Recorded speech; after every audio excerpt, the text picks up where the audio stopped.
मांडुक्य कारिका प्रणाम मंत्र।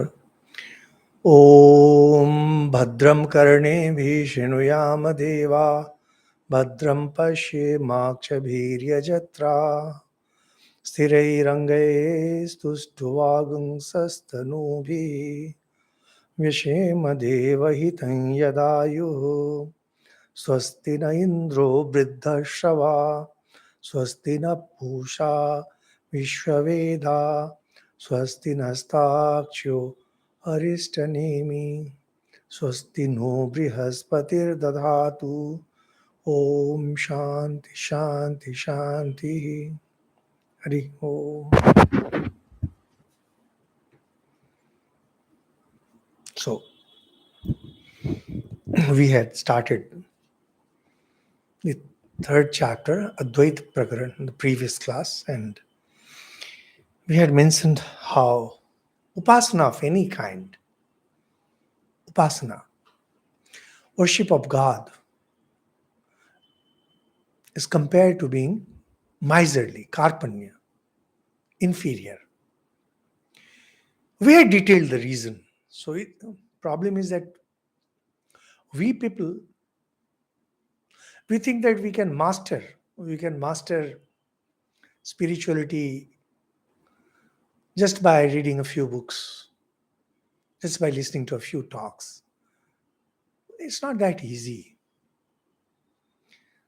Particularly in India, particularly those who follow Hindu religion, and more than that, Vedanta. Believe me, the least respect I have of all the Hindu sects is for the followers of Vedanta, because they understand it the least. It sounds very harsh, but those who profess to be Vedantin, they don't really understand. Vedanta gives you a complete picture. Now, when Mandukya is saying that worship of God in any form is inferior, it makes the idea very clear what exactly it means to say when it is saying it is inferior.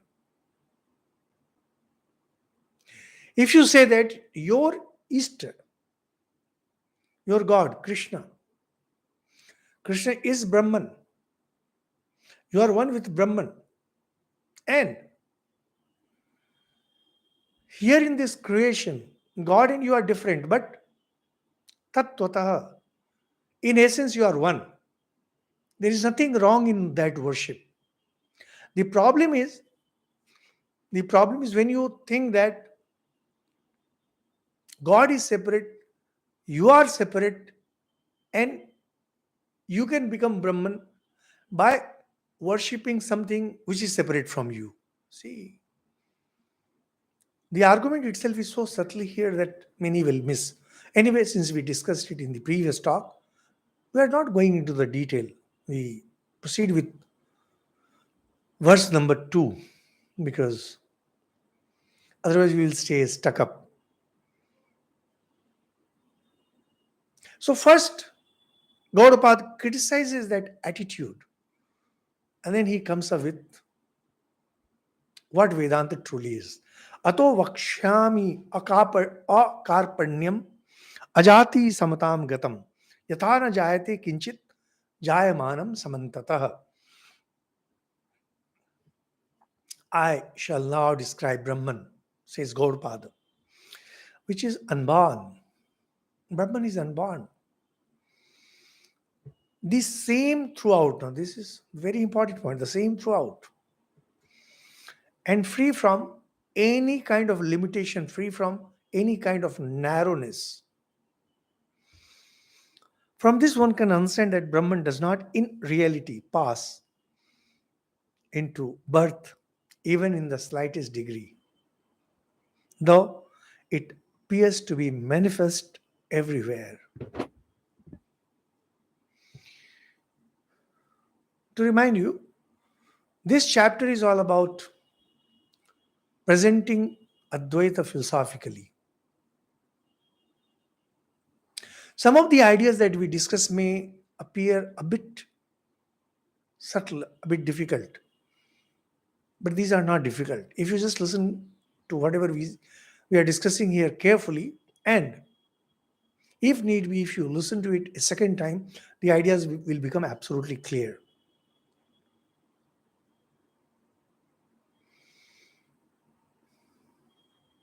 By now, those of you who have been listening to the talks continuously, listen to nearly every talk, you know that creation is a very big mystery. And creation is such a big mystery that everyone, starting from a child to an aborigine, to just a grown up person, to a philosopher, scientist, religious person, everyone wonders, who am I? Where from have I come? Where will I go? Etc. What's the answer? Depending on your outlook, depending on what kind of philosophy you follow. If you are a materialist, you will answer in one way. If you belong to a particular religion, you will answer in another way. If you are a Vedantin, you will answer in absolutely a different way.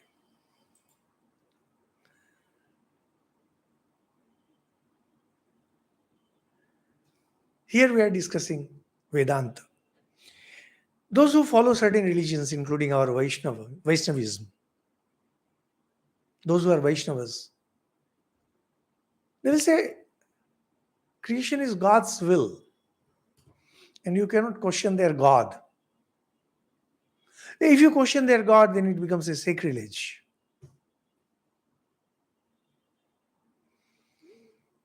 But when you say God's will, is it any explanation?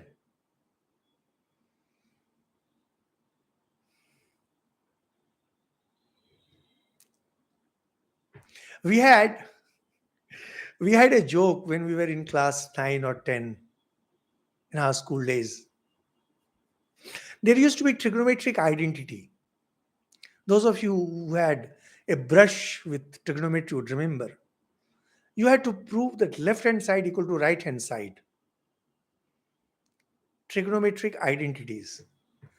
Now, whenever it was difficult, you just multiply both sides by cos 0. Or is it sine 0? I'm forgetting. Must be sine 0. So both sides become 0.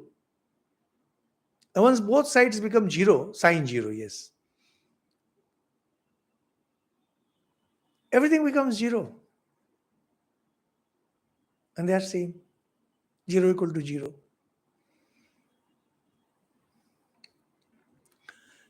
You can prove any mathematical equality, identity, just by multiplying 0. 2 equal to 4. Why? 2 into 0 is 0, 4 into 0 is 0. So God's will is that. You can apply God's will anywhere.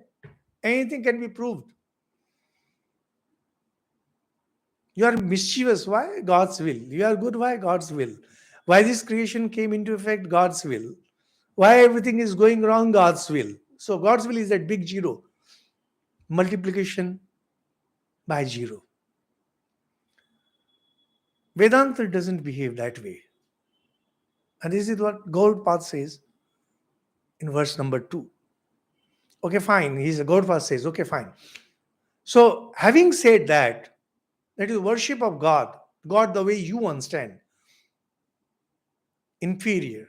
Now I'll explain freely, wholeheartedly, the nature of Brahman, which is unborn. So if you are Brahman, you are unborn. The same throughout. It never changes and free from any kind of limitation. I have this limitation of body. I have this limitation of mind. That means I am not Brahman. And that is what Vedanta also says. As body, you are not Brahman. As mind, you are not Brahman. Only as Atman, you are Brahman. In no other way, you are Brahman. And So from this simple statement, one can understand that this reality, Brahman, never passes into any kind of birth, even in the slightest degree. So,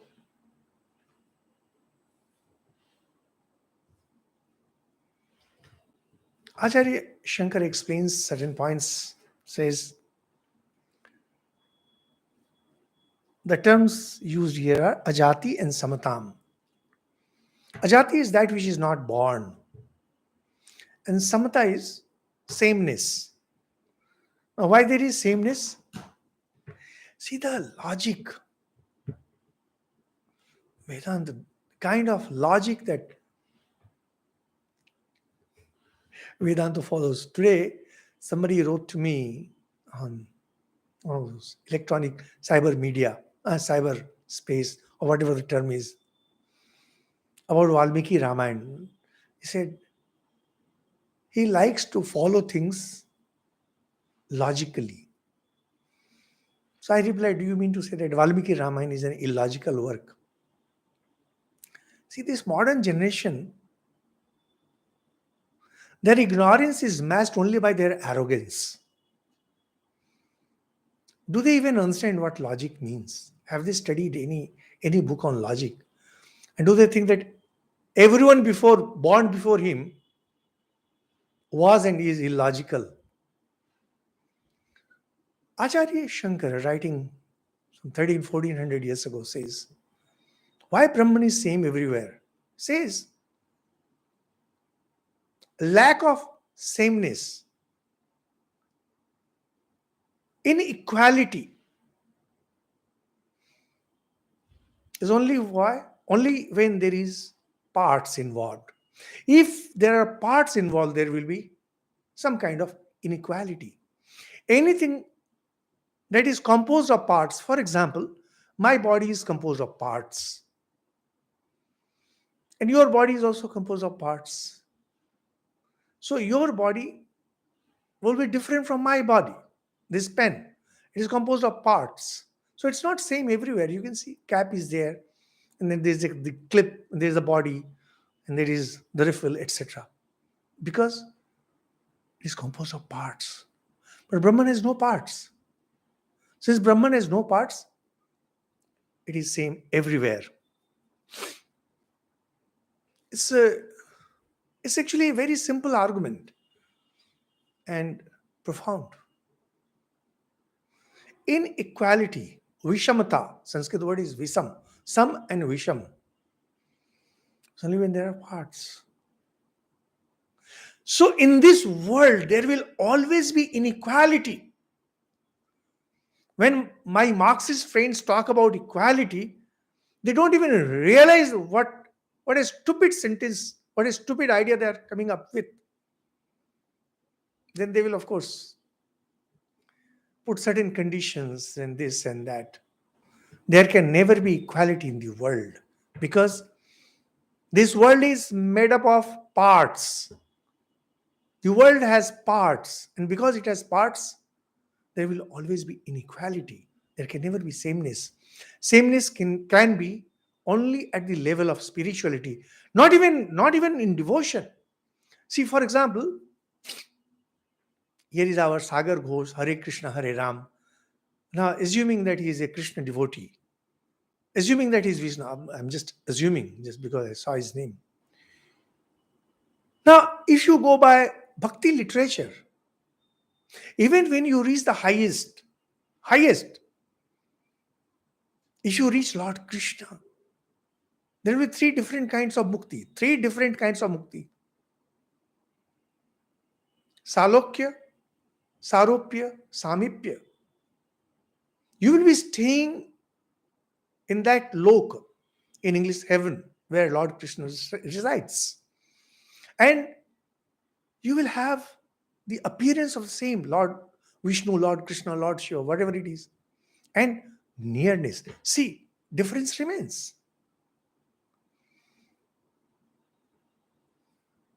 If you study other religions, and study their concept of heaven, you'll see that they have different kinds of level, different kinds of heaven.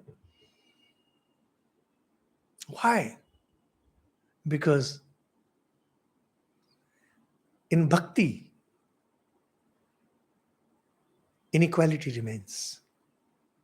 Why?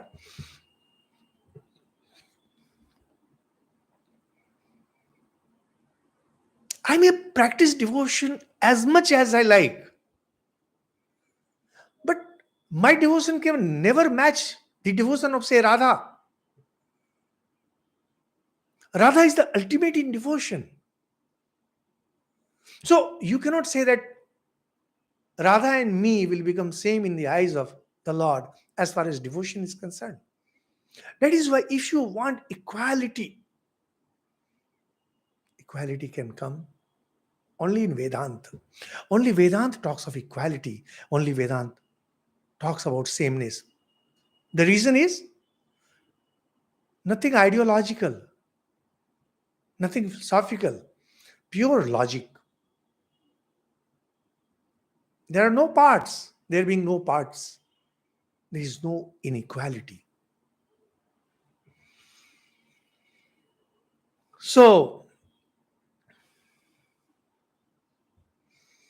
something that doesn't have any part, how can that be born? Simple argument.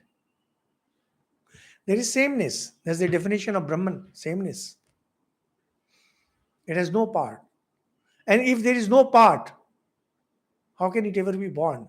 Because only that is born, only that is created which has parts. So Brahman is neither born, nor is there any kind of inequality, nor does it have any part. I hope the idea is clear. But then how this one appears as many?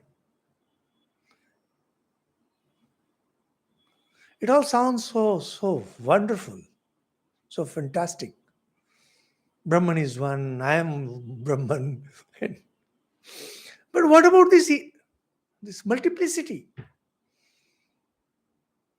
And how that one becomes a meaning, whether it be appearance or be equal, whatever it be. How do you link this many to one? Atma hi akashvat jiver ghatakashe ivoditah ghatadivaccha sanghater jato etat nidarshanam.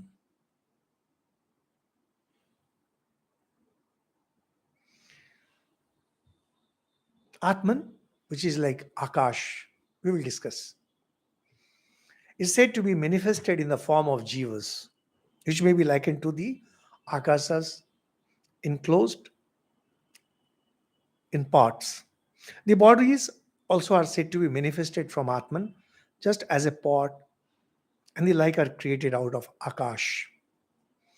As regards the manifestation of Atman, this is the illustration. So, Gaudapada uses one illustration, and from that illustration, philosophy will begin. There is Akash, there is Ghatakash, space, infinite, space, limited. And we will have to explain this, and particularly for those who don't have any idea about Akash and space enclosed in a pot. Akash, the term Akash is used in two different senses. One is space, whatever it might mean. We all have that idea of what space is. However, when you go by Sankhya philosophy, when you go by Yoga philosophy, when you go by Vedanta philosophy, Akash is the first clearly manifested matter. We have discussed it many times, how Sankhya philosophy works. According to Sankhya philosophy, there is pure consciousness and there is energy. This energy has three varieties: sattva, rajas, tamas. It's pure energy. The term they use is guna, qualities. When consciousness comes near energy, the balance of energy gets disturbed. The first thing to be manifested is cosmic mind. So, cosmic mind is kind of energy, it's kind of matter, but it's not matter the way we understand. And the first thing when mind starts working is a sense of I-ness, ahankar. Ahankar, this ahankar. Do not confuse these things with our local languages. A sense of I-ness. But now, the train is running now. And because the train is running, energy is now into motion.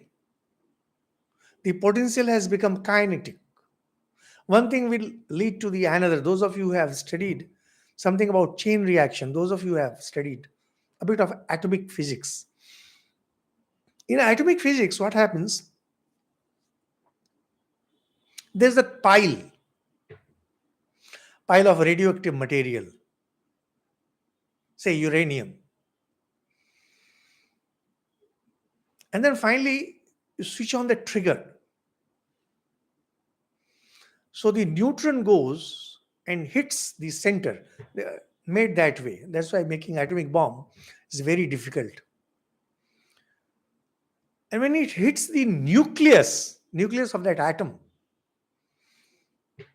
it splits and it releases two neutrons. Problem is you don't know in which direction those two neutrons will go, because they are electrically neutral and they are magnetically neutral. And neutral people, like is as in our political parties, those who are independent, they cannot be controlled. Just like that. They're literally like loose cannons. Literally. And you don't know in which direction they will go. In whatever direction they go, the pile is made in such a way that they will hit more nucleus or more nuclei. And more neutrons will be released. In turn, one will give birth to 2 to 4, 4 to 8, 8 to 16. So whenever there is an explosion, whenever there is atomic explosion, not even 40% of the material is used. It cannot be used because neutrons being loose, they just go in any direction. Prakriti behaves something similar on this line. Neutrons hitting the nucleus and they're releasing more neutrons. They're hitting more nucleus. It goes on. The balance has been disturbed. So never disturb the balance of someone. You don't know. Chain reaction may begin. And once the chain reaction begins, it becomes uncontrollable. Prakriti becomes uncontrollable. So there is Mahat, Ahankar, and then comes the matter as we understand. And this matter has some property. First to be produced is Akash. So Akash is the mother of all elements.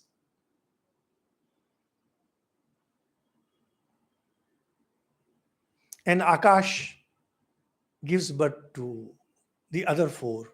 And then they combine and recombine, just like neutrons moving around. And then we have five gross elements. Five gross elements that are taken in by our five sense organs. So they do not care about hydrogen, oxygen, nitrogen, carbon. Because whatever atom, whatever molecule, whatever the chain of molecules and chain of atoms, ultimately they will be taken in by us through our five senses. And that is why they talk about only five elements. And these five elements contain the five properties of Akash, Vayu, etc. Now, wherever there is Akash, there is Akash.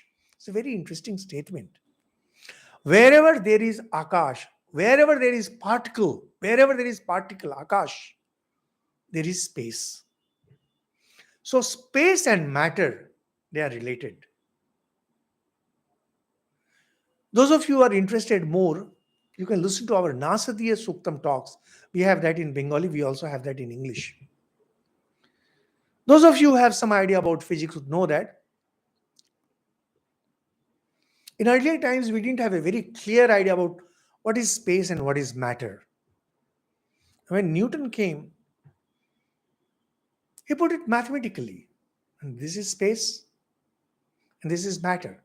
Matter is something that can be kept in space, and matter is something that acquires, that needs space.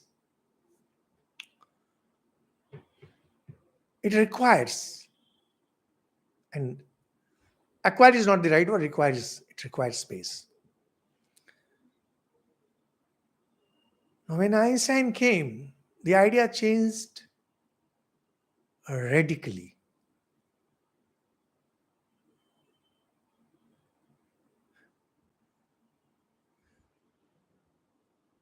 During the time of Newton, it was, if you took all the matter out, Akash will have an independent existence. Space will have an independent existence. Newton said that no. It is because of matter that there is space. And that's why you have space-matter continuum. And then he added time to that. Vedanta goes strictly by the principles of Einstein. Just imagine how long ago they had thought. Wherever there is Akash, there is Akash. First Akash is finest form of matter. Second Akash is space. Wherever there is matter, there is space. I hope the idea is clear. That wherever there is matter, there is space. So are space and matter related? Question does not arise. The question itself does not. Oh, Ramji, density. Ramji, we are not discussing here physics, okay? We are studying Vedanta. So don't go by volume and mass. And so please focus on spiritual aspect. What Sankhya and Yoga and Vedanta say about space and matter? So their word is same, Akash. Akash means matter, Akash means space. Can you imagine? What a profound idea. Now think of this bottle, sanitizer here. What Sankhya, Yoga and Vedanta will say that there is fluid, sanitizer. So let's forget this fluid, just think of this bottle.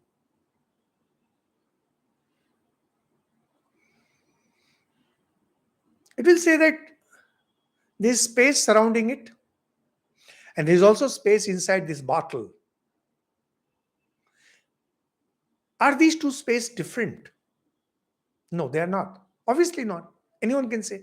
Even a kid can understand that. Because if you can somehow destroy this bottle, in earlier times they had earthenwares, and those things could be broken very easily. What happens if this bottle can be destroyed?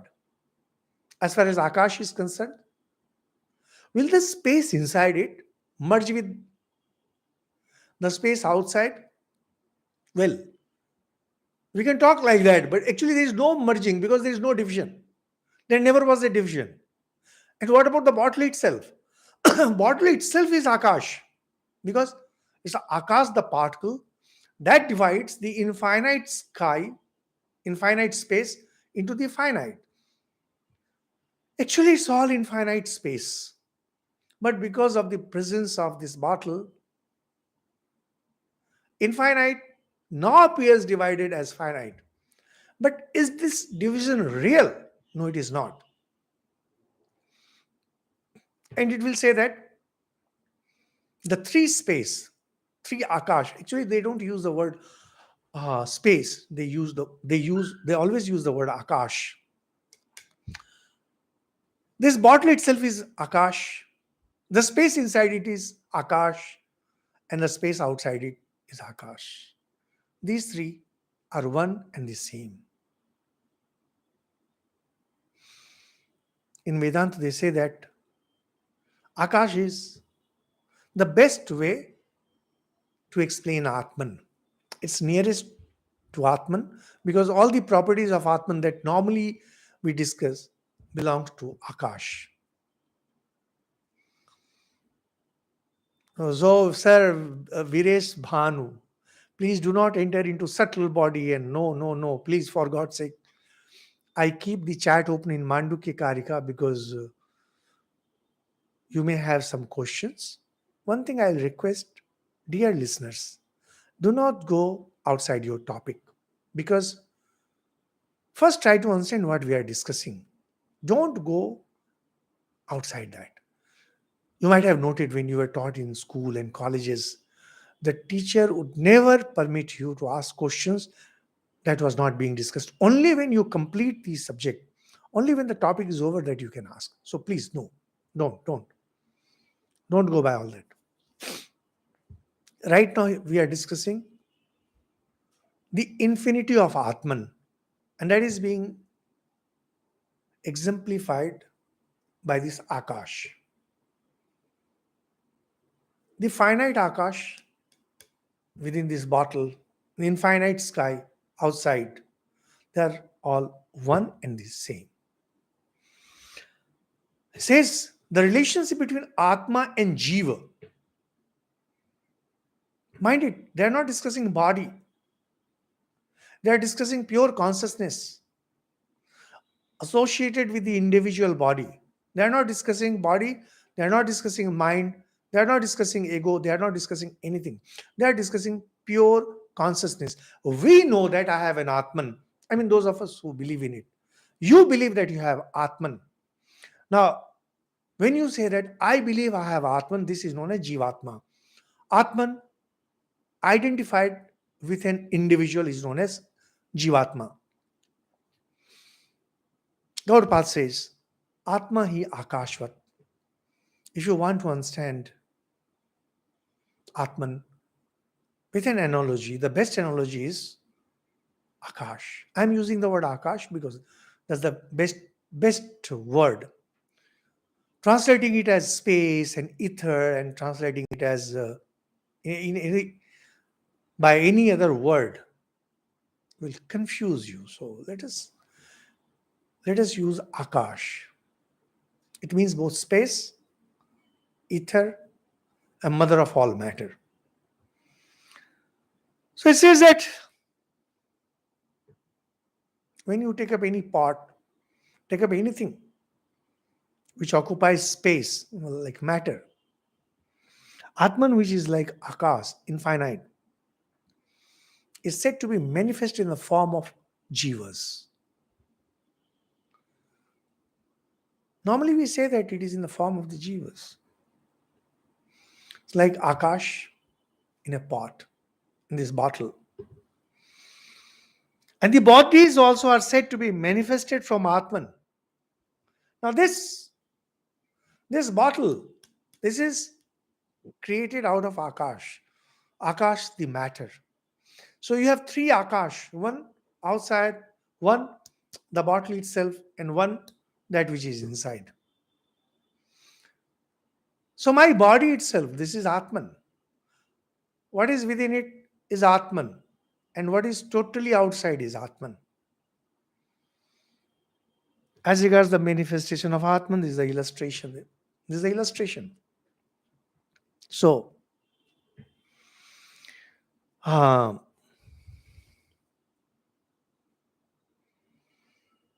Acharya Shankar explains it that creation as we understand,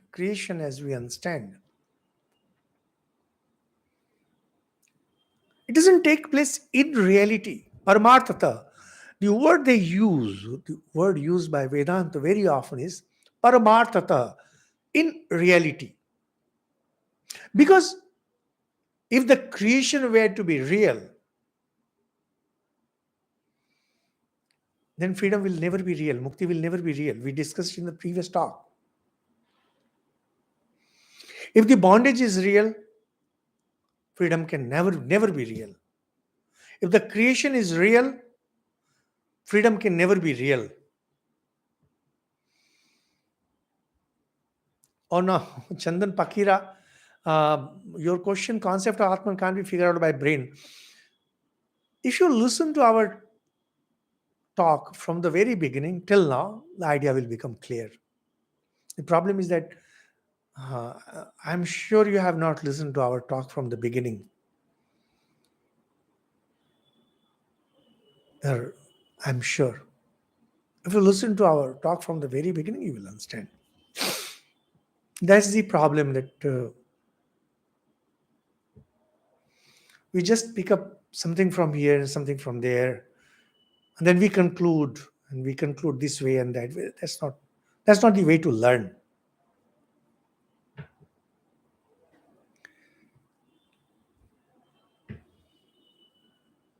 Thing is, Upanishads are the words of the sages, and there's no reason why we shouldn't be listening to the sages. Simply because you have not seen an atomic bomb, that doesn't mean atomic bomb does not exist. There are people who have seen it. There are sages who have seen it. And in our own time, Sri Ramakrishna and Swami Vivekananda and Ramana Maharshi and many others, they have seen it. They have experienced it. And they say how to attain that. So don't you ask such questions. Huh? We have discussed these things, and once again, with all respect to my listeners, I'll say that if you want to understand a subject, listen from the beginning. Acharya Shankara says that this creation is not real. But for Sankhya, it is real. That is where Sankhya and Vedanta, they differ. And now we will be discussing lots of things. And this point onwards, certain things will become a little subtle.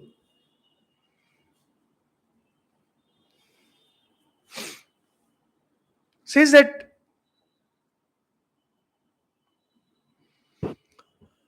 things are born in this space, in Akash. Actually, they are Akash. They stay in Akash and they merge in Akash. When this bottle is finally destroyed, what will happen? It is born of Akash, it is staying in Akash, and it will merge in Akash. Akash will remain as Akash. Just like that, all these earths and moons and stars, they are born in Atman, they stay in Atman, and they merge in Atman.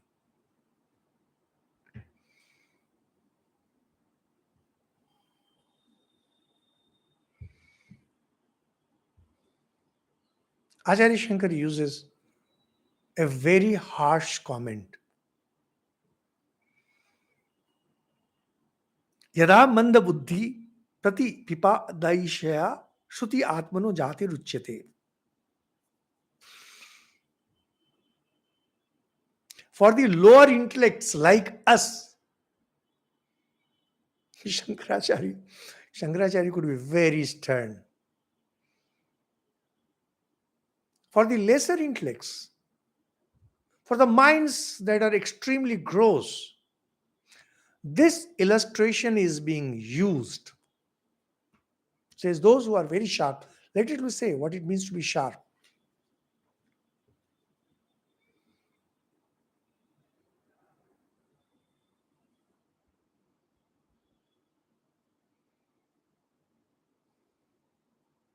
If you're sharp, the moment the teacher explains Atman is Brahman, you will understand.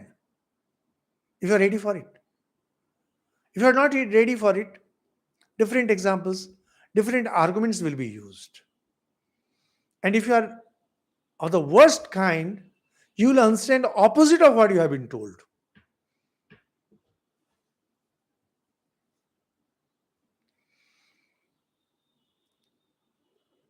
घटादिषु प्रलीनेषु घटाकाशादयो यथा आकाशे संप्रलीयन्ते तद्वज्जीवा इहात्मनि.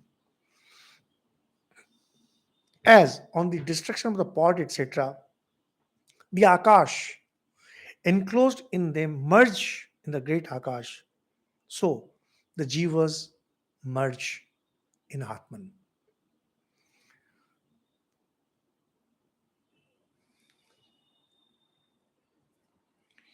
Although this is not our topic directly here,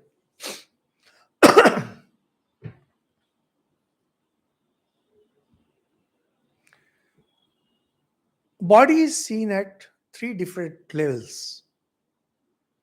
First is the gross body that we know of. Behind it, there is the subtle body. Subtle body consists of the mind and the senses, not the organs, pure senses, which reside in brain center. And the vital energies associated with my body. So it's not that just by breathing or by eating, my strength will become same as your strength. I have my own mechanism, you have your own mechanism. So they say that mind, intellect, 10 organs, prana. Right, 10 senses. 10 senses and 5, 15. Mind and intellect, 17. These 17 make the subtle body. So the subtle body moves once this body disintegrates. Behind it is the causal body, Karan Sharir. There is that I-ness that covers pure Atman. These are a bit technical and these are described in books like Vedanta Sar. That's not our discussion here. That is the mother of everything. Think of the idols that are made, say Durga Puja. First is the wooden frame, then they put straw, and then they put clay. And whatever ornamentation is done on the clay. Clay is like the physical body, the straw, that's like the subtle body, and the wooden frame, that's like the causal body. Remove all three, now what happens? Nothing. Space remains space. And what are those three things? They're also space. Just like that is the Atman itself that becomes the wooden frame, that becomes the straw, that becomes clay. From the infinite Atman, from this infinite Akash, the beautiful Durga idol comes out. We can understand that, supposing, for example, we talk about ocean of matter. Those of you who know about Big Bang and stars and explosions and black holes, you know that how matter continuously keeps changing because energy is pushing that matter. Energy is getting converted into matter. Matter is getting converted into energy. Just like that. We understand this ocean of matter. We understand this ocean of energy. So there is no problem in understanding this Akash, which is the ocean of everything. And Atman is mother of all oceans.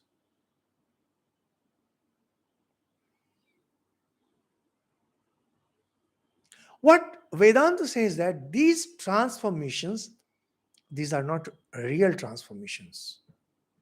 But in other religions, creation is real. Even in Sankhya, creation is real. Even in yoga, creation is real.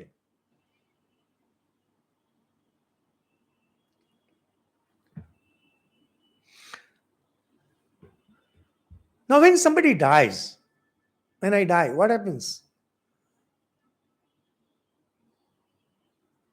This subtle body, there is a 17 organs that I mentioned, that will leave this body and move, and this body will disintegrate and will become part of some other body.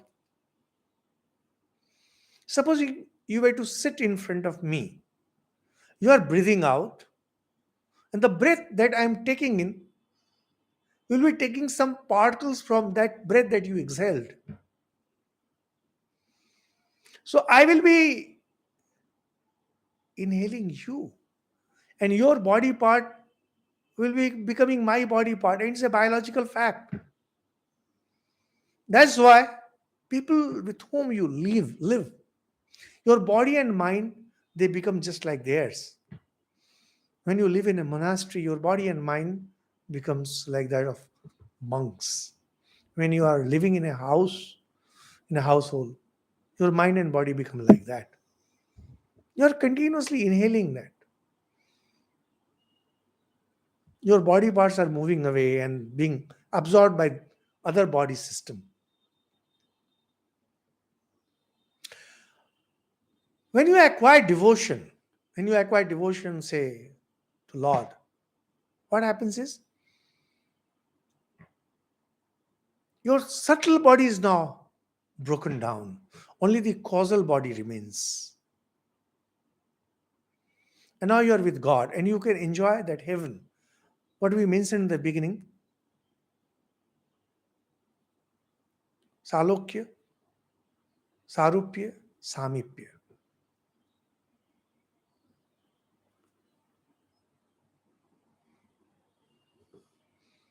But the causal body remains.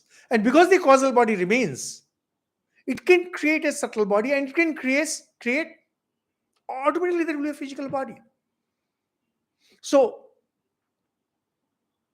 those who become gods like Indra and others, they have a similar subtle body as we have. Just that the body over them, they are different. In our case, the material used is more from earth material, not the physical earth. We mean the five elements. And that's why you find that our bodies start stinking if you don't take bath, if you don't brush your teeth, because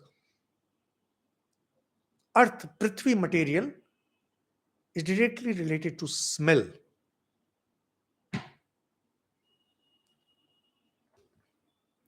Dhyanis Mandal, I want to know what is Shraddha. Shraddha means to listen silently in the talk. Okay. Dhyanis Mandal. Shraddha means when you are listening to a teacher, listen silently, carefully. That is Shraddha.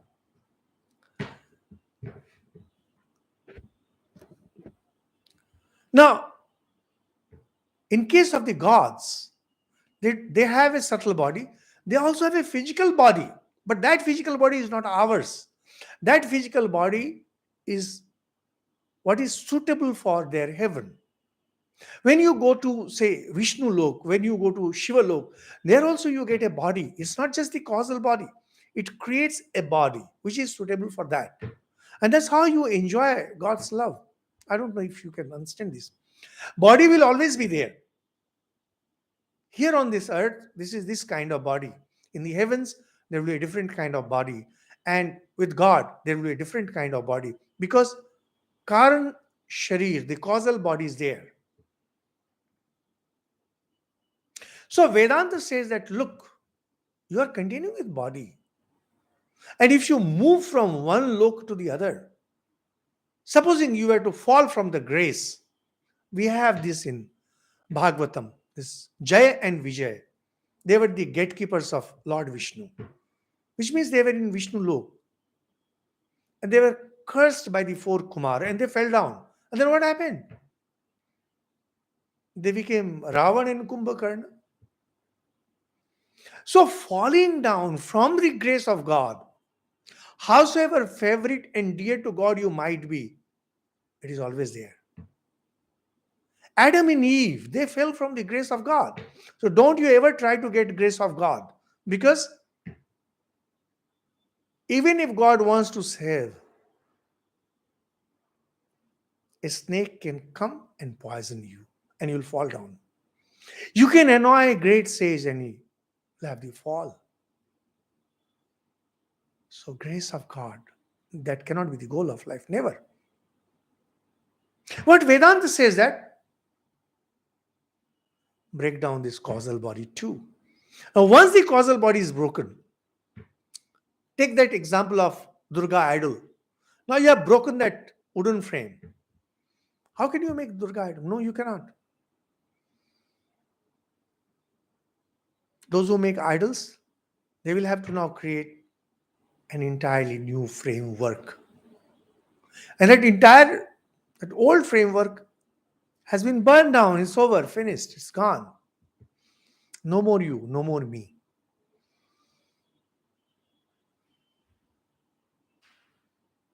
So where that framework went? Nowhere. It was Atman all along. It appeared as causal body, and then as subtle body, and then as physical body. Through death, physical body went away. Through devotion, subtle body went away. Through knowledge, causal body went away. This is what it means that Akripan. When Sri Ramakrishna gave that beautiful vision, actually it is there in the book known as Kashi Khanda, how liberation is acquired at Varanasi. Mother Parvati, she cuts the knot, means she releases you from all the bodies. Physical body you have been released because you died. And subtle body and causal body. How will causal body go? It cannot go unless you have the knowledge. So Lord Shiva says, look, here is my infinite form. Now you have known. Since you have known the infinite form, in case of that wooden frame, you will have to break it down. Here there is no breaking down. Here is just knowledge is required. The moment you have the knowledge, it's broken down. Over, finished. Vedanta will talk logically. It will use illustrations. Truth is not reached through illustration. It is meant for inferior intellect. You see, I remember long ago, it was 87 or so, 1987. Computers were still a novelty in India in those days. And in those days, I used to work on D-base. There was a very popular thing, D-base. And there used to be MS-DOS. And there was WordStar. So once I did a huge work, created a whole package to mail our journals, Prabuddha Bharat. A very nice package. In fact, we kept on working on that package for many years. Now, one computer gentleman from Chennai, he was a devotee of Chennai Math. He had come and he came to see some other package. He wanted to see just one look, and he understood the entire program. I'm talking about say way back in 87, 88. And believe me, dear listeners, I couldn't believe. I mean, now I know that computer programmers are like that. I mean, in those days, it was a rarity. Just one look at the entire thing and he understood what it was. For me, it would have been difficult. I would like to go through the entire thing and try to see this and that because I'm not a computer man. Those who are sharp, they understand in one sentence. Those who are not sharp, they need illustrations. Illustrations do not prove the truth. Illustrations are always meant for the inferior intellect. When we were in class 2 and 3, etc., the stories in the textbooks, they required pictures, illustrations. When you grow up, you don't. When I wrote my book, Jungle Jin Sheru, there were some illustrations in it. And the publishers and the editors, they were dead against it. They said, look, this is a very serious work. We shouldn't put any illustration. So, well, I hope you got the idea.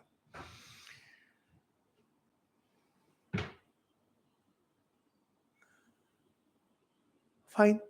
Vedanta says that it's all one. And the many is appearance. It just appears. This is Maya. And that's why you have three kinds of bodies: physical body, subtle body, causal body, known as Sthul Sharir, Sukshma Sharir, Karan Sharir.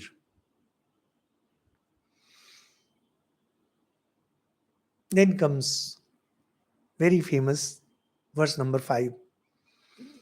Yathai Kashmin Ghatakashe Rajo Dhumadi Bhiryute Na Sarve Samprayujyante Tadvata Jiva Sukhadibhi.